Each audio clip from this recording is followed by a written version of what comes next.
Making It Grow is brought to you in part by Santee Cooper, South Carolina's state-owned electric and water utility. More information on green power and energy conservation programs online at santeecooper.com. The South Carolina Department of Agriculture, reminding you that certified South Carolina agricultural products help make South Carolina grow. McLeod Farms in McBee, South Carolina. This family farm offers seasonal produce, including over 22 varieties of peaches. Glory Foods, celebrating Southern food with a soulful heritage. Glory Foods, a way of inviting South Carolina back to the dinner table. FTC Diversified, a proud part of your local communities, providing communication, entertainment, and security. Art Fields, a 10-day art competition in Lake City, South Carolina.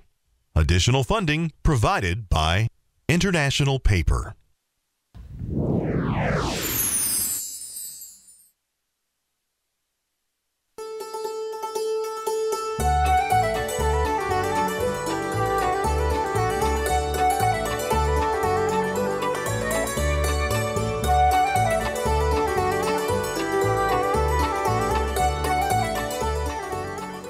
We are fortunate in South Carolina in that if we need to irrigate, we can cut the sprinkler on. But we would really like to have a yard that doesn't require lots of extra water. We had a note from someone in Fairfield County, and they've only had 5 inches of water in their portion of Fairfield County since the beginning of the year. And that reminds us that we need to be good stewards of our natural resources. Use water wisely and don't just let it go to waste. And Teresa's going to give us a few tips when we go inside. And I'm Amanda McNulty with Clipson Extension. So happy you can join us tonight for ETV's own gardening show, coming to you live from historic downtown Sumter. And Teresa Lott is in the chat room, and she has lots of good things going on over there, and she will tell you how easy it is to join her and participate with her and her friends as soon as we go inside. Making It Grow team has a team, and we love to travel around the state. We'd like to go to nurseries, and oh my goodness, in Aiken, we have really found a prize, and you're going to enjoy our visit to Cold Creek Nurseries as much as we did, I feel certain.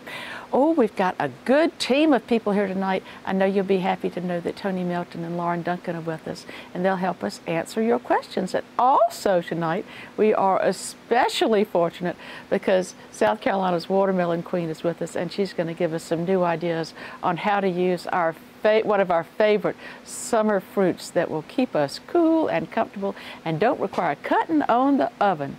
Of course, Dr. John Nelson will be with us with the mystery plant, and that's always a lot of fun too. We've got a big show planned, so let's go inside and meet all of our guests. Teresa Lott is a natural resources agent over there in Florence, and water is an issue that you know about and help people with. And Teresa, where can people get some ideas on trying to create a more sustainable landscape so we don't have to irrigate?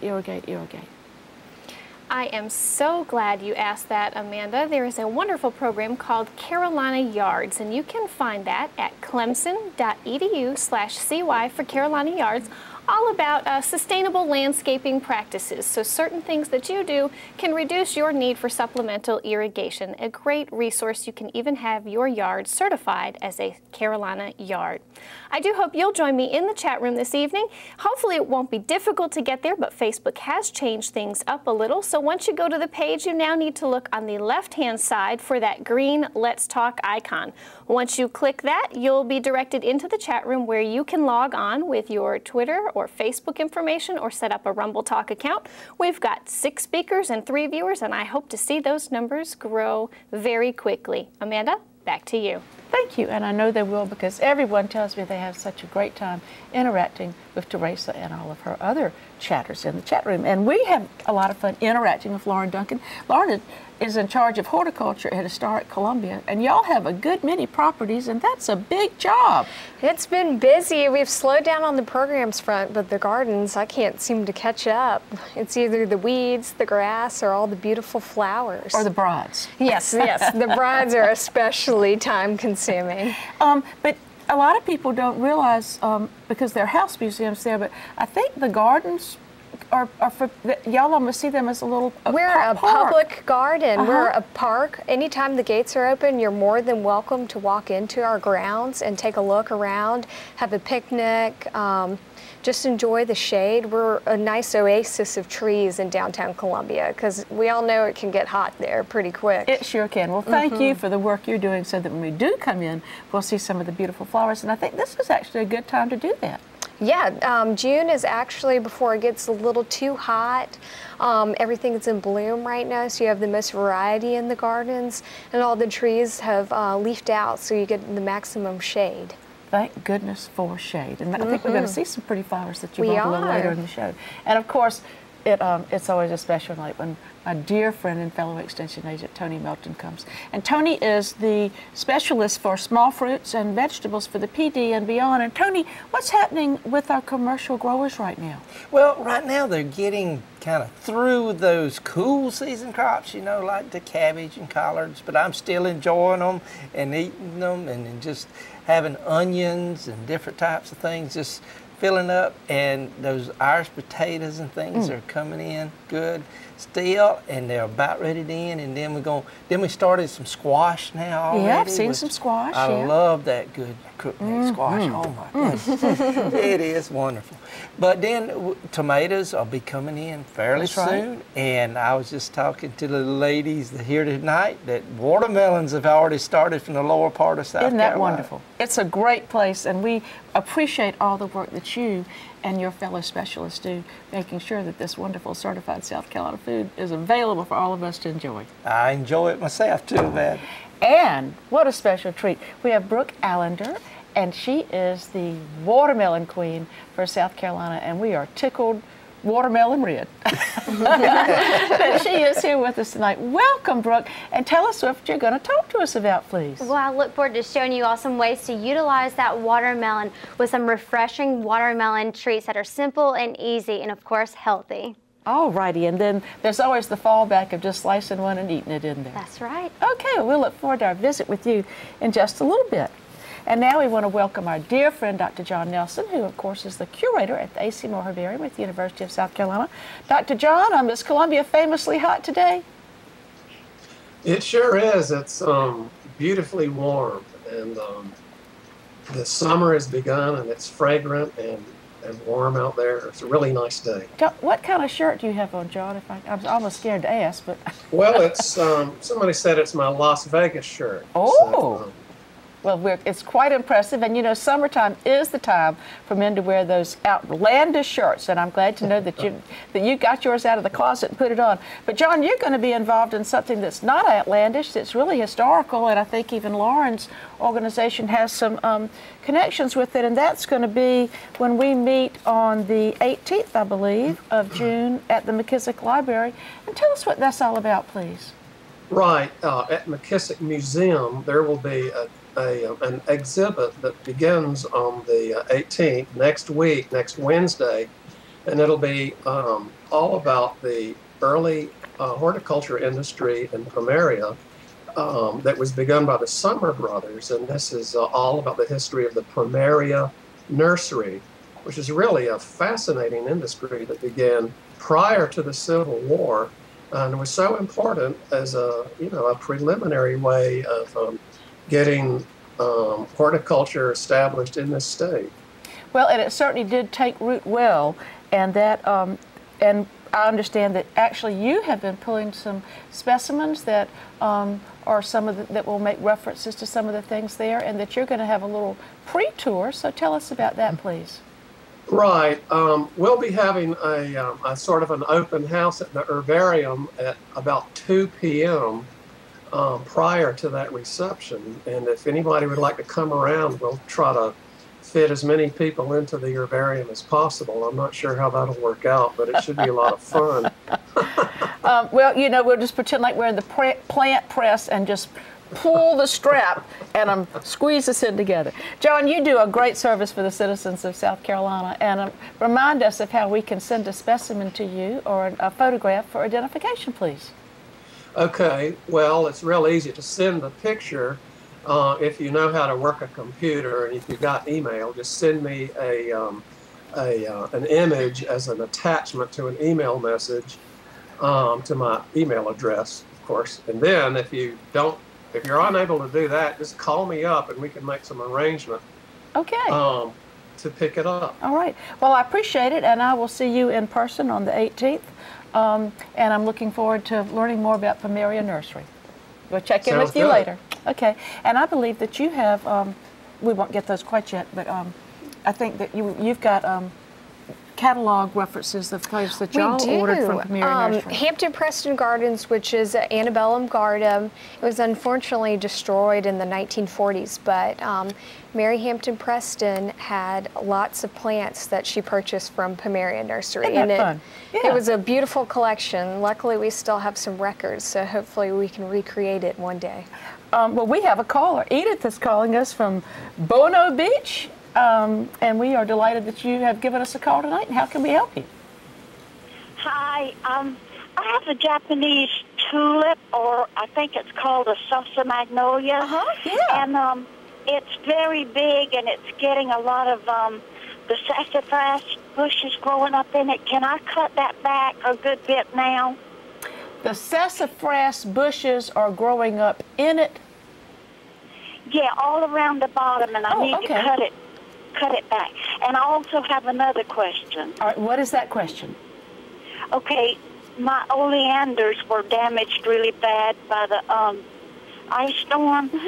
So a few of the branches are greening up, but most of them are still brown and dead. I don't know whether I should have cut those dead ones off or leave it until I see if they're going to come out. Okay, now do you want to cut back the sassafras or your magnolia? I guess, well, I can cut the sassafras, but it's kind of going up all around the roots and everything, and I wondered how I could kill that out of it. All right, well, let's see what we can do. Well, Tony, we'll start with the one that sounds like grubbing around in the dirt with you, because that's what you're good at. Okay, sassafras. So, yeah, and it's stoloniferous, and it can really come up, can't it? It can, you know. It can be actually a weed in certain places. It's not in the right place. It likes sandy soils. I mean, I grew up with it in McBee, and we'd always go looking for sassafras. Yeah. And the way she could possibly do it is cut them off. Yes. And then take either Stumper Brush Killer or a glyphosate, and paint it right onto that fresh cut, and it will go down and it will kill at least part of it, and she's just going to have to keep it up for a while. Keep it up till she eliminates it. Yes, ma'am. Okay, well that sounds fair. And then her oleanders, it sounds like some of them have come back. Do you think it's time now that she could remove the ones that haven't shown any signs of life? I would think so, because most of our things that got shocked by that cold, we've figured out if they're going to last by now. So, so just go in and cut the ones that have shown no sign of life. Yeah, the ones that are completely. blatantly dead, and she can snap the branch at the tip first to double check. Okay, or scrape on it to see if there's any green. What do you want to say, underneath. Tony? Be careful with oleander. You know, it's very poisonous. So maybe just not scrape it. Maybe just go ahead and cut out the dead ones and be careful and be done with it. And clean the shears and whatever she uses, pruning shears. Okay. That she's using, so that somebody do, like a dog doesn't lick it or something. Yeah, good sanitation techniques. Okay, you're right, because there are those dogs that do lick, aren't there? Yes. Okay, we've got another call. Shelton is calling us from Easley. Easley's a fun part of the world, and we're glad to hear from you tonight, Shelton. What can we do to help you? I'm calling to find out where I might find the Catawba worm tree, and how long does it take for it to produce the worms? Well, it doesn't produce the worms. You do a lot of ordering things. Do you order some from some native suppliers? There's a great nursery in Aiken, Augusta. That's it's in Aiken. Lord, I can't remember. It's Caroliniana. Nursery is Caroliniana. Oh, Caroliniana. Yeah, and the owner of that nursery, he goes on expeditions and finds all kinds of plants. Well, Ted Stevens. Ted Stevens, yeah. But also, Woodlanders in Aiken is a native plant nursery. And Tony, I've seen a lot of catalpa trees that don't have the worms on them. So you need to go find a tree that he's got to find the tree and plant it. But he has to find a tree and plant it. Then he has to bring in some worms. Bring in the worms. And because they are actually feeding on the trees. They're actually a parasite. They eat on the tree. And but it's then the larval food source. It is the larval food source, and then they'll change and they'll actually go into the soil and come back out next year. Yes, and pupate in soil. So so he really needs to find a friend who's got active colonies where the worms have started coming and using the tree after his tree grows up, and take them over there. That's and you can pick them up. I've collected them, and they don't sting or bite. None of them bite. None of them sting. So you're perfectly fine in collecting them. Susan's calling us from Fountain Inn. We got some calls from the upstate, and Susan, we'd love to help you with your problems tonight. Hey, y'all look real nice in your red. We got to get Tony a red shirt, too. I know. Tony said that he's the watermelon rind and everybody else is the good, juicy watermelon. But he's a smart man, though. Listen, here's my problem. Yes, ma'am. I've got these two big concrete planters that I use every year. I've changed the soil out in them a couple of times, but every year I get these little things that look like flies, and I've tried everything, every concoction to kill these things, and I cannot get rid of them. I don't know what they are, but they look like tiny flies. Well, and they come back every year. I bet you are a good waterer. What do you think, Tony? Getting watering too much. Yeah. She's watering too much. Yeah. What's she got? She's either got shore flies or she's got fungus gnats. Yeah. Fungus gnats. This totally left my mind for a second. Fungus gnats, they like to water, so what you have to do is let it dry out and then water. And if you do that, that little bit of drying kills those larvae. So in other words, that's in the soil. Don't let that soil stay consistently moist. You need to let it dry. And that urn may need a hole in the bottom if it doesn't have one. That could be her problem right there. Oh, that's a real Something good one. real simple like that can kill a plant quickly. Sometimes those fancy containers don't have enough holes. They aren't horticulturists. They didn't think to put any drainage in the bottom of those beautiful pots. We're glad that you added that in, because that might be a lot of the problem that she's got. Well, I've got a problem for y'all, because we're getting Dr. John to come on with the mystery plant. Oh, goodness. But John, I have faith in these two tonight. I think maybe we're going to be okay. But sometimes you come up with some humdingers. What you got tonight?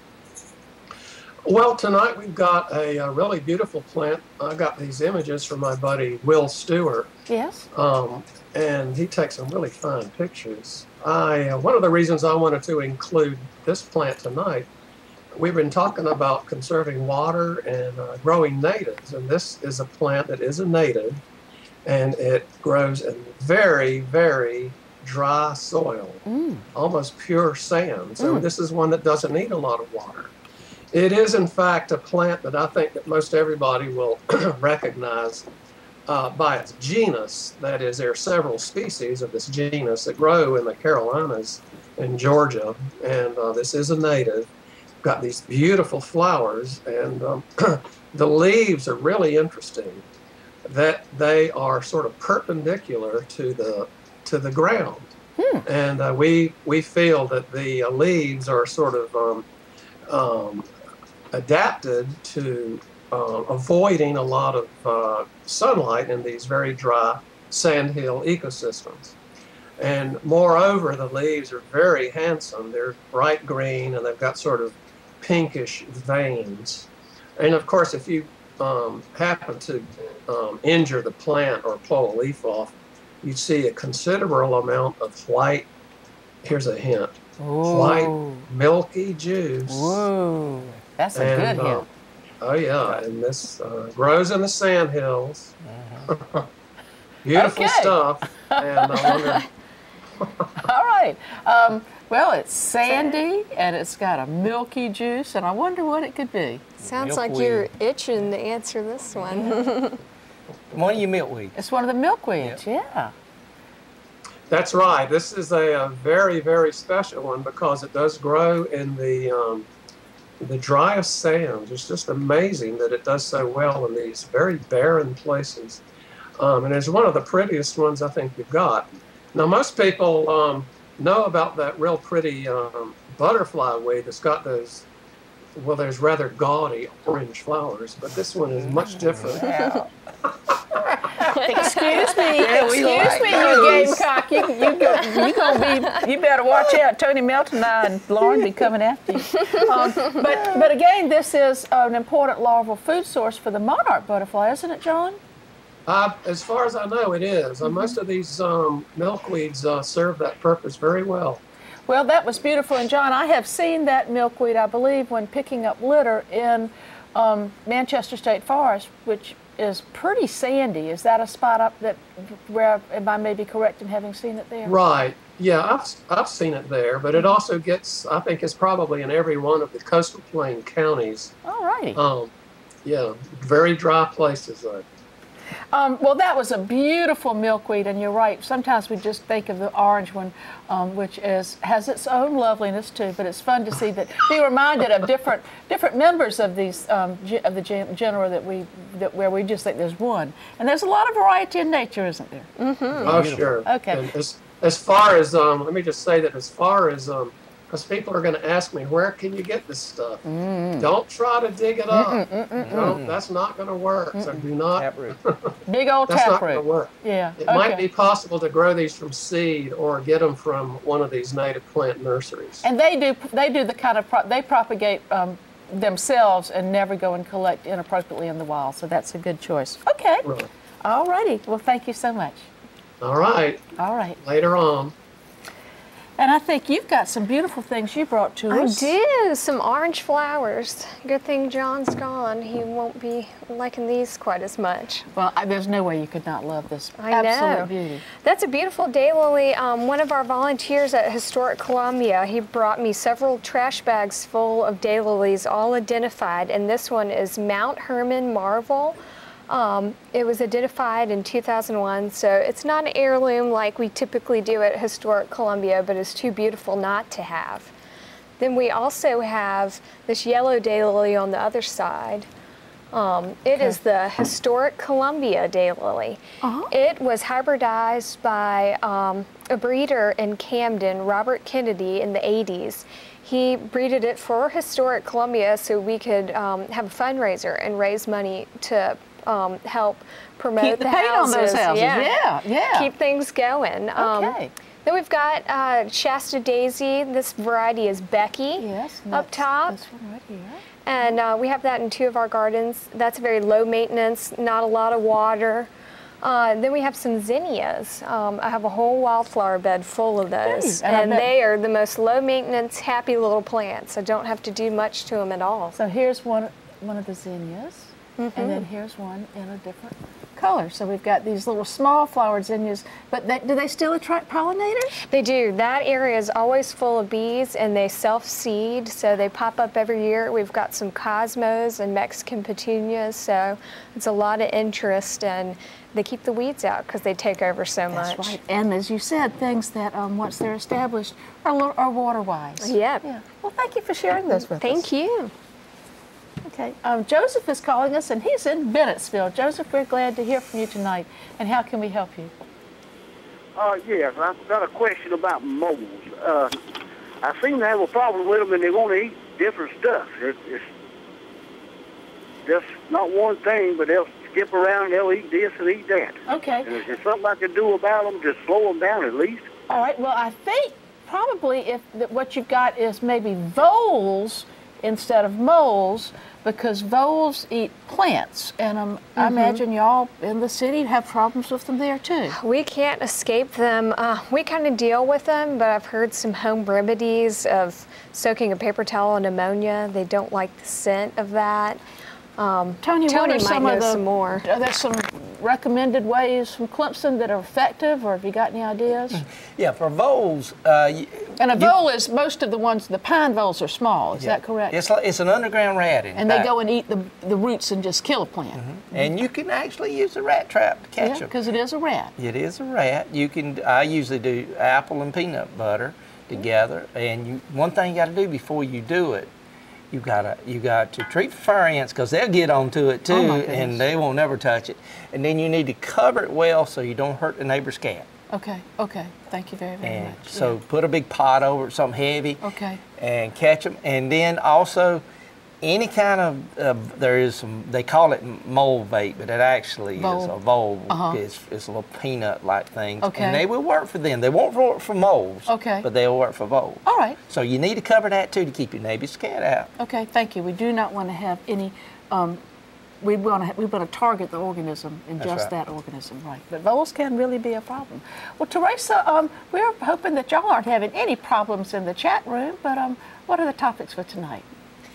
Well, no problems in the chat room, but there are some problems in the landscape, it sounds like. One question was about Japanese beetles, and they can be a problem, but you probably don't want to use those traps. They rely on pheromones, which attract more of them to your yard.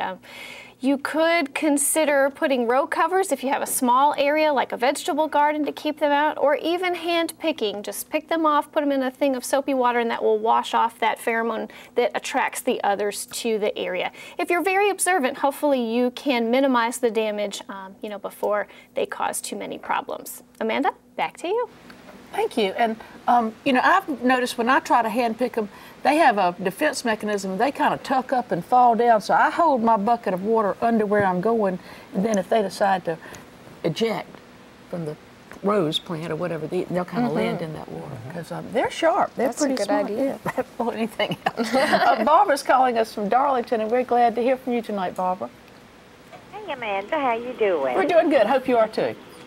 Yeah, I was going to ask you, I've got my squash, and last year the same thing happened. They look like stink bugs, and they stick to each other, and they lay little teeny-weeny black eggs up under the leaf. And eventually they'll get down and they'll eat the root of your squash. Well, you are fortunate because we got a squash man here tonight. Which one is it? Well, she said they look like stink bugs, but they're always mating. Okay, that's the squash bugs. Squash bugs are always. They do mate. They do mate, but I think when she talks about eating the roots of plants, though, that's usually the striped cucumber. Well, why don't you give her some ideas about what some of the pests are that she's probably running into and what she should do about it with the squash? The striped cucumber beetle has yellow stripes on it. I mean, it's just a brilliantly colored little beetle. Alrighty. So, and that can be a problem because it actually is worse on corn. It's called a corn rootworm. When it goes into the soil, it actually feeds on the roots. So they're root feeders. Now, the ones that she might be talking about in the squash plant, squash vine borer. Because they'll go in and bore into the trunk of the plant down near the soil. Now the crayon color? Yeah. It'll bore into there, and you'll have this goosey mess. It's a mess. And after they get in there, it's very hard to get rid of them because they're already in there. The young are developing within the stem, is that correct? That's right. And the best way I've really seen how to get rid of them is sanitation. When your squash is over with, get that squash out of there. And so I've seen where I've had hundreds of acres I looked at and seen none until I go to a home garden and they let those big trunks of the squash stay. And they overwinter in there, you see. So when the squash are done, pull them up and get them out of the garden. Chop them up or chop them up, put them into your compost pile. Okay, thank you. Yeah. Sometimes we think that we do good by leaving all that stuff in the ground to rot, but sometimes that's not a good idea. That's right. Okay, well, thank you. Okay, Barnett is calling us from Rock Hill, South Carolina, up in York County, and we're glad to hear from you right up there near Charlotte. What's happening your way? Yes, ma'am. I have a question about my Stanley plum trees. They bloom so beautiful. Your which plum trees? My Stanley plum. Stanley plum, okay. Plum trees. Yes, ma'am. They bloom so pretty during the spring, and then once the blooms go off, no fruit. My goodness. Well, let's see if Tony knows about pollinators for Stanley plum trees. Some plum trees seem to... You got to have another plum tree to pollinate them, and I don't remember medley would probably be a good one to have. You've got to have two varieties to pollinate most plums. They're not self-pollinating, and you need two different ones. Or a Wade or a medley would probably be good for those. And I know our Master Gardener training book has a really good section on fruit trees and fruit crops and pollinators, and that might be a good. They could call the local extension office and ask them to recommend a pollinator for them. Yep. And then, Lauren, if you're going to have plums, you got to do more than get them pollinated, because I think you're going to have kind of a good spray program going. What do you think? Yeah, you've got to do some spraying to keep the pests away. So a that horticultural oil. And a home orchard spray maybe? Yeah, that'd be a great idea. Okay. And then, we don't put sprays on when they're in flower, I think, because... Yeah, you'll damage the flower and it can bees. hurt the bees. Yeah, you want to keep your pollinators safe too. Okay, so when they're in flower, be sure not to apply any of those products. Okay, Yeah. all right. Well, we hope that next year, besides having beautiful flowers, you will also have some juicy, ripe plums. Okay. Talking about things that are juicy, we have the juiciest fruit in the world right over here, and I'm going to go join our watermelon queen and hear about these wonderful recipes. And while I make my way over, we're going to check back in with Teresa and find out about the chat room. Teresa? Thanks, Amanda. You know, our chatters send a good many photos via our Facebook page. Sometimes plants can be tricky, like this one, which happens to be Virginia creeper, but it's often mistaken for poison ivy. But a surefire way that you can identify is this one has 5 leaflets where poison ivy has 3. You might consider leaving this one in the landscape if you have room for it. It does produce a fruit that birds seem to enjoy, and it is the larval host plant for sphinx moss. Dr. John did tell us, though, that if it happens to be growing up a building, you might not like it because when you pull it off, it'll leave its little tendrils behind. Let's check in with Amanda and her guest at the side counter. Thank you, Teresa, and we are so pleased tonight to welcome Brooke Allender, the reigning South Carolina Watermelon Queen. Thank you for taking time out of your busy schedule to come and be with us. And tell us about how you what got you interested in doing this? Well, this is an annual competition held in January in Columbia. I got interested in it by a previous watermelon queen. It's based on your communication skills. So you do go through an interview process, an on-stage question, and you give a speech, based on, like I said, your communication skills and your presentation. Well, we think they made a very good choice, and I think we have a picture that we can show you of you. There you go. How about that? And we really think that we have a lovely young person representing South Carolina this year. And what are your duties as the Watermelon Queen? So this year I will travel across the state of South Carolina as well as other states promoting the health benefits of watermelon and raising awareness about watermelon.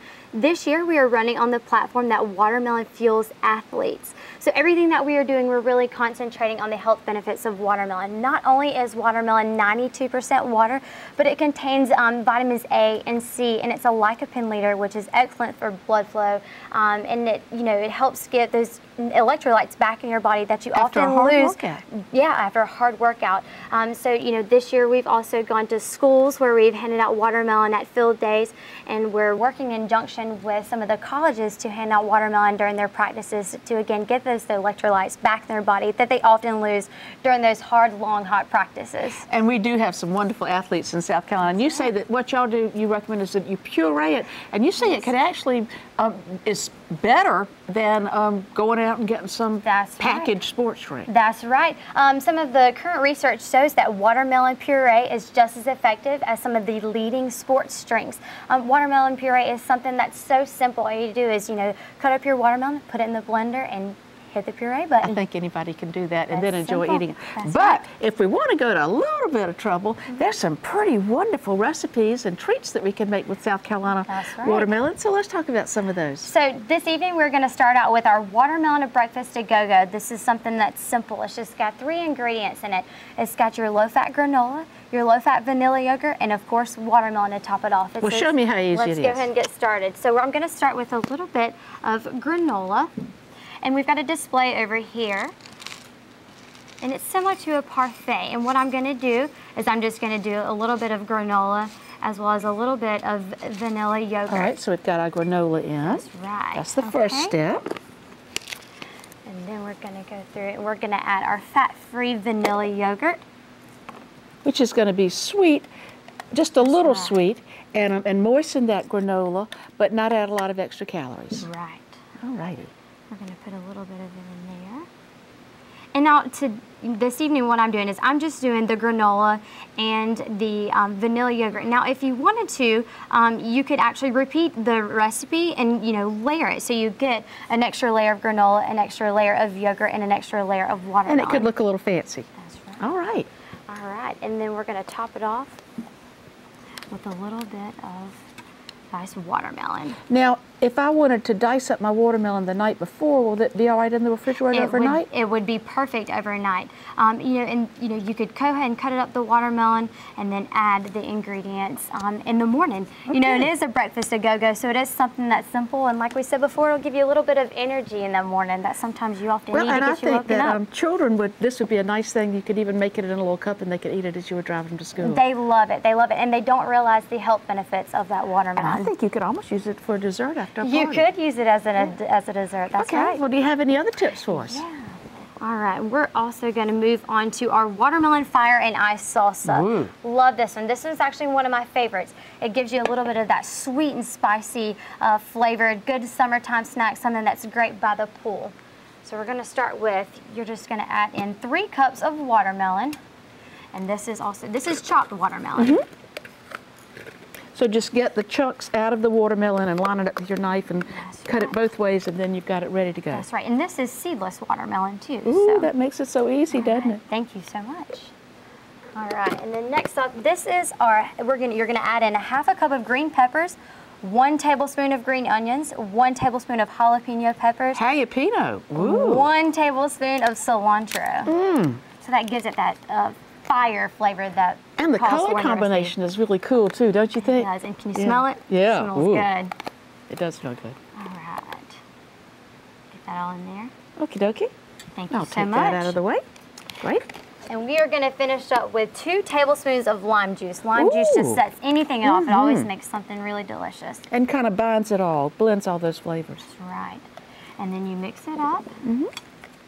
And I actually made this recipe the other day. We had people coming over and they were going to hang out by the pool. So I thought, you know what, that'd be a great idea to add some of that watermelon and cilantro and make a good appetizer. And I actually added onion salt to my recipe. So you could always doctor it up if you wanted to. So after you're finished and you stir all these ingredients together, you're going to let it sit in the refrigerator for about an hour, let it get a little bit of cool, and serve it with tortilla chips. It just looks great, and I think these wonderful blue chips just make it so much fun. Makes it festive. It really does. And then you've got something that's already prepared, but it looks delicious. And this is also a delicious summertime snack. This is our tomato watermelon salad.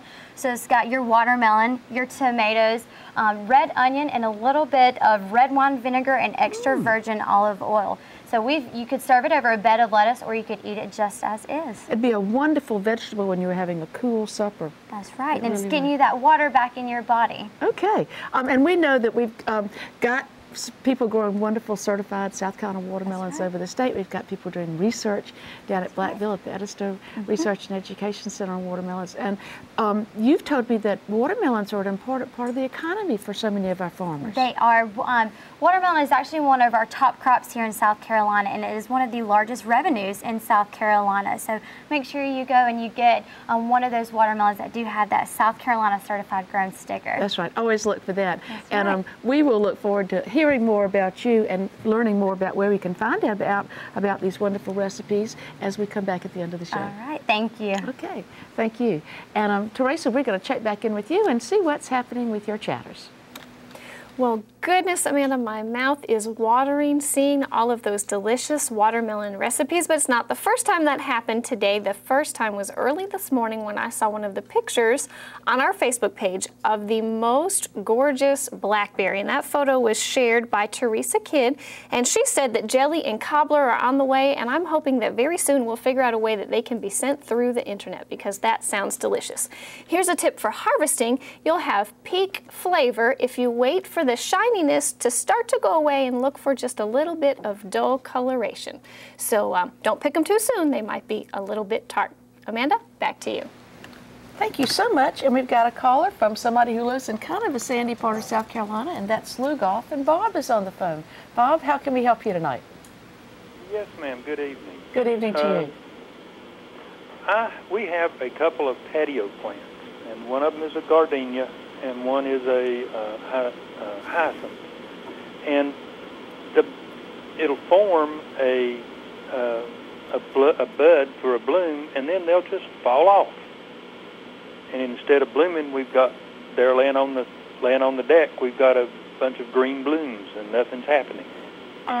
Now, this is with the one plant. Was it a hyacinth or a hibiscus, Bob? Hibiscus.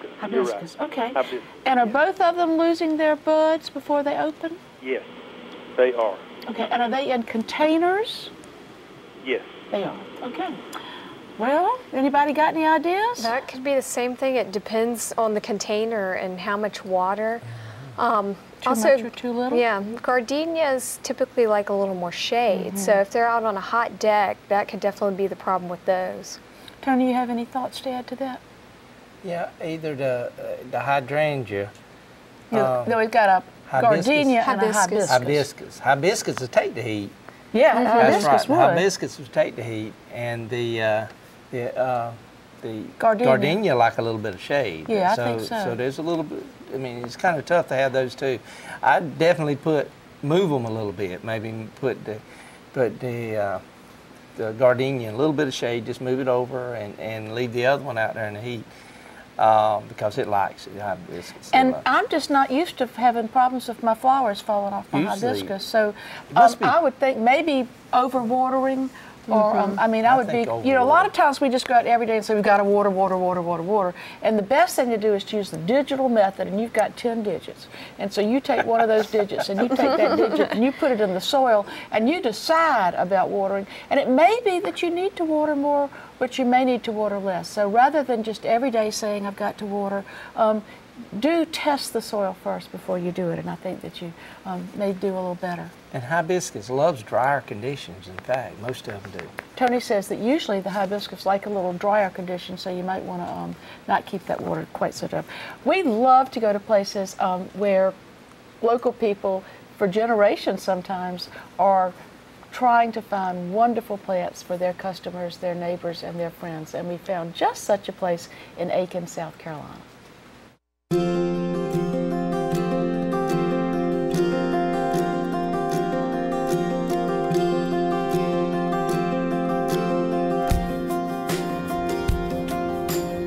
We are visiting Coal Creek Nurseries in Aiken, South Carolina, and I'm with Annette Weiss. Annette, you've been here 14 years. What a huge facility. What all do y'all do? We do a lot of everything. We have landscaping, irrigation, maintenance, you name it, we'll do it. Hardscape, you name it, we'll do it. We'll come to your house and take care of your yard completely. But mostly people like to come here because you've got such a great collection of plants. And what are some of your favorite collections? Well, we have a huge collection of roses. I ordered over 1,000 roses this year, and 80 varieties, and they are in their full bloom right now.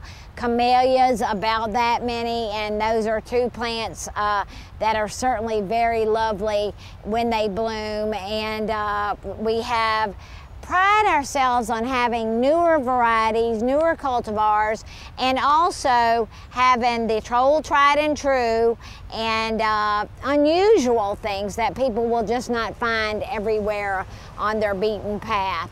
So we have lots of foundation plants that are just beautiful. We've got blooming plants like these lovely spireas around us.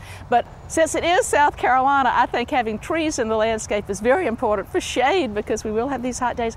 Y'all have a pretty good tree selection. Tell me about it. We have many larger trees that will provide instant shade for South Carolina and are small enough that the average homeowner can take it home and pretty well install it themselves. And the variety, and we have evergreens and deciduous trees, flowering trees, and just a huge selection that I think is unparalleled. I see a lot of plants for water gardens. Is that something that people have a lot of interest in? It is, and more people are installing water features in their yard and are interested in having plants that purify the water, give the fish shade, and has turned out to be, you know, more and more as years go by, we increase our stock. And then also everybody wants to grow things at home. So how do you respond to those clients? You know, we respond to them by equipping them with what they need to be a successful grower, and often ask, you know, 75 questions, and, you know, we can then pinpoint the plant that is going to work for what they want. I think that's one of the things that y'all do. Y'all really take the time to talk to the person who comes in and say, what's the situation, what are your desires, how much time can you spend? And one thing that people seem to love now that's new to me is a fairy garden. Tell me about a fairy garden. A fairy garden is a miniature garden with little teeny tiny fairies, and we have all the accoutrements.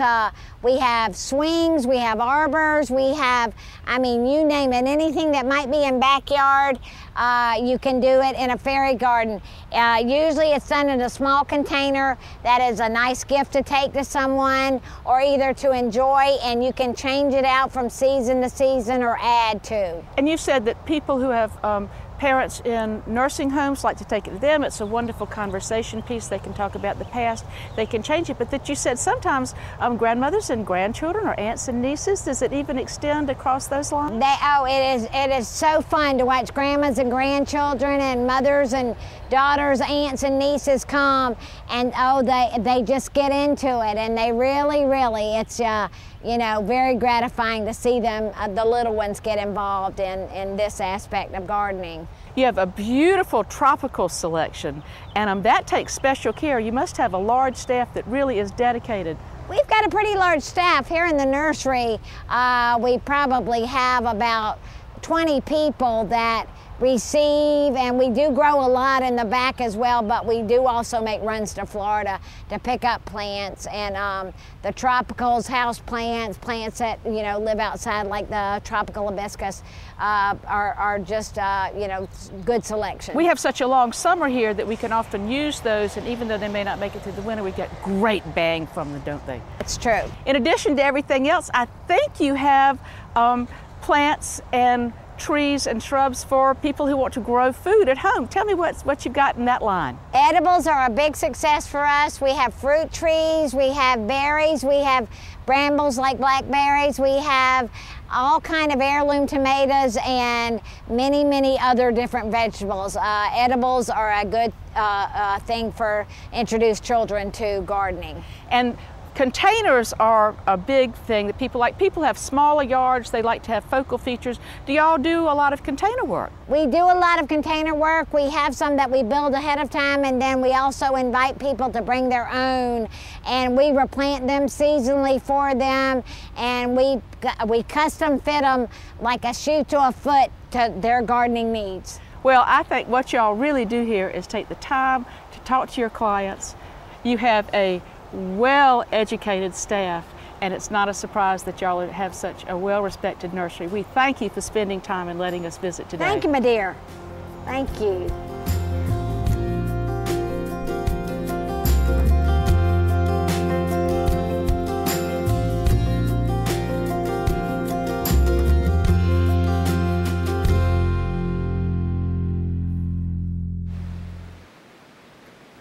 Cold Creek Nursery, a great fun place to visit. And Tony, it's made to order for you because they've always got ice and Coca-Colas and water and popcorn. Sound like home to me. So there's another good reason to visit that wonderful place. And I was looking for hats, and you asked me how I come up with them. I just go out in the yard and see what's there. I love this one today. You got the orange again. Go Tigers. Yeah. And then these wonderful little crinums, and Tony, we're going to go soon and film at Jinx Farmers down on Beach Island, because he's really kind of made a specialty out of crinums, hasn't he? It's a real old timey plant though. Mama had them right out front of the house, and they were beautiful all through the summertime. Just a beautiful plant. They go on and on and on for generations. Pass along plant. I think that's the term he always uses. Yeah, pass along plants, and so we're looking forward to that. We've got a caller. Dick is calling us from Anderson. Dick, we're happy to hear from you tonight, and how can we help you? Well, I just moved to Anderson, and I bought a wonderful little house, and the green grass was perfect. But now I have crepe myrtle seedlings coming up through the yard. My goodness. What do I do? Oh, whoa. Tony, he's got crepe myrtle seedlings, and you know, they do seed down sometimes, but it sounds like his just got the perfect combination. Hey, always pull them. You can just take some glyphosate and just touch the tips of them, and that will take care of them. Now, if they are attached like to the mother to plant. the mother plant. Yes. Do not do that Yes. because it will go down and hurt the mother plant because they do shoot up out from under it. And when they do that, he'd rather pull them all than take a pruning shears and cut them off because it actually causes auxins in the plant and it keeps them from coming back too quick. So pull it off if you can. That's right, if it's All right. around the base of Okay. the plant. Okay. And Tony, it's, everything about Tony's fun, and his yard is fun, and he brought some fun things to share with us. Now this is from a wet area of your yard, That's is that right. correct? I have water gardens. I love my water gardens. Well, I that's have a because you grew up in heart-shaped- McBee. That's right. You gotta, it might be so dry and hot, so you gotta have some water somewhere. Well, what are these wonderful plants? I love buttonbush, and I call it gumball plant because it looks just like That's a little great. gumball. Yeah. But it is a kind of a wet area plant, Cyphanthias, and it really it shoots up and puts these kind of weird little Sputnik. It's fun. It really things is. on. Yeah. And this one is just everywhere, really. If you look around in kind of swampy areas, this is elderberry. Elderberry is just a great plant. Just puts these flowers on all summer long, and just continues on and on. It's a wonderful plant for wildlife too. Yes, it is. Yes, it is. It has that little fruit on it, and a lot of people harvest them I themselves. know. Yeah, elderberry wine. We know. Yeah. All right. Well, thank you for sharing this with us, and we want to thank the South Carolina Watermelon Board for sharing Brooke Allender with us tonight. And Brooke, please tell people where they can find the recipes and find out more about watermelons in South Carolina. That's right. Well, all the recipes that we went over this evening can be found on the South Carolina Department of Agriculture website. All of the recipes on there, including other ones that we did not go over this evening, are on our website. And if people want to keep up with your activities, can they do that as well? That on the same website, you can find our schedule listed there as well.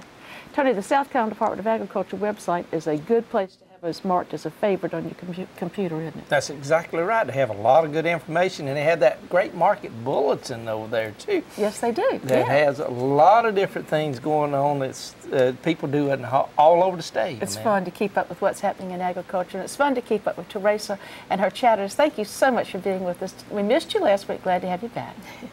I'm glad to be back, but Jolie sure did a great job filling in for me. One of our chatters was just complimenting her on how well she did keeping up with all the questions. I do appreciate everyone chatting with me this evening. It's always fun. We have great conversations, mostly related to gardening, but other things as well. Please keep in mind you are welcome to ask questions. Send photos to our Facebook page anytime. Photo questions to Dr. Nelson, and we hope that we can help you continue to make your garden grow. Amanda, back to you. Thank you, Teresa. And I want to remind people, if you have questions during the week, your local county extension office can help get you in touch with someone who can help you. And then Clemson Home and Garden Information Center is a wonderful resource. They have people who are answering their phones, but the fact sheets there, when I get questions, a lot of times I just go to the Clemson Home and Garden Information Center. I do too. It's so well organized, and they do such a good job up there. Tony, thank you for coming in from the fields. It's a little cooler in here, thank goodness. It's really kind of warm out there, but it's a nice summer so far, comparatively, Amanda. Well, and we hope that all the growers with whom you're working will have a very profitable summer, and that agriculture will remain an important part of South Carolina's economy. It is. It's number one. It sure is.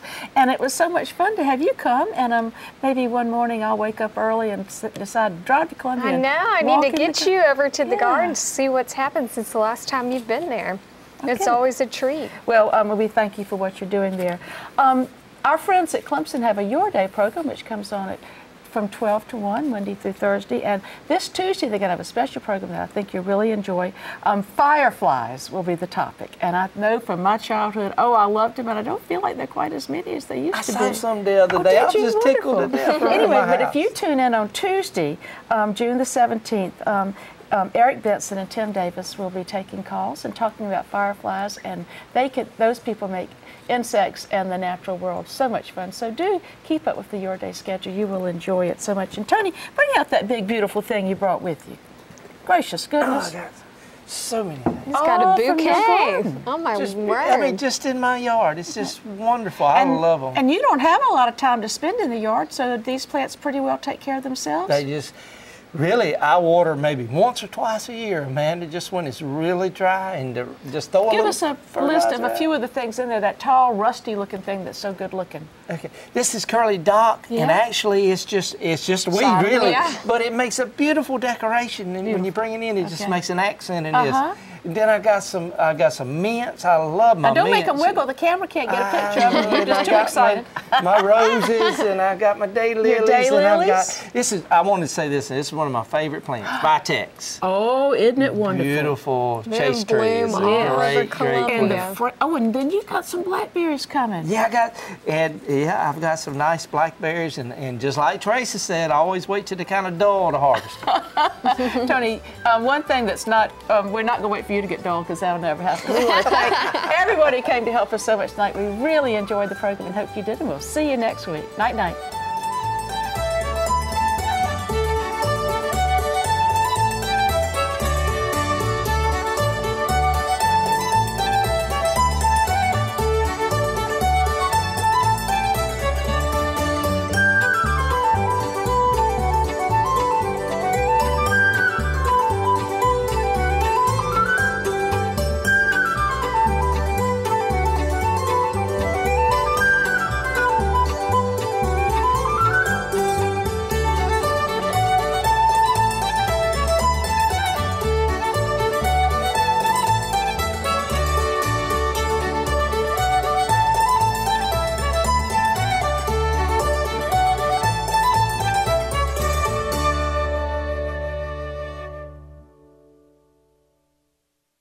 Making It Grow is brought to you in part by Santee Cooper, South Carolina's state-owned electric and water utility. More information on green power and energy conservation programs online at santeecooper.com.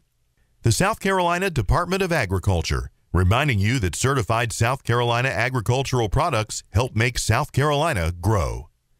McLeod Farms in McBee, South Carolina. This family farm offers seasonal produce, including over 22 varieties of peaches.